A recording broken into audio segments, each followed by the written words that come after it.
Bismillahirrahmanirrahim. Hello friends, Assalamualaikum. Welcome back to GS Language Club at Inshid Arkamis. I'm Sadika from Chattigram. So friends, don't always say cut. Let's learn some other ways.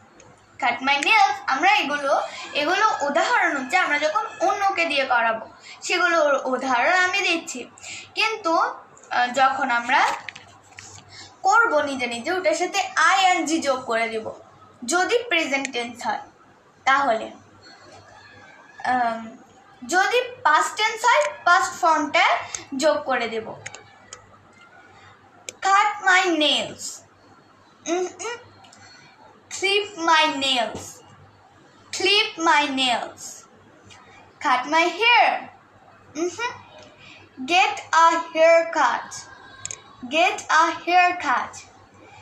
Cut a tree, chop down a tree, chop down a tree. Cut vegetables, chop vegetables. Cut a cake, slice a cake. কারণ আমরা cake কিন্তু কাটতে পারি না, slice করি, বিভিন্ন ভাগে আমরা ভাগ করি, ওটাকে আমরা স্লাইস বলি, তাই আমরা বলবো স্লাইস আ কেক। কাট মাই বিয়ার্ড, কাট মাই বিয়ার্ড, শেভ মাই বিয়ার্ড। বিয়ার্ড কিন্তু কখনো কাট হয় না, ওটা শেভ হয়। বিয়ার্ড মানে দাড়ি বা গোঁফ। So that's all for today. আল্লাহ হাফেজ।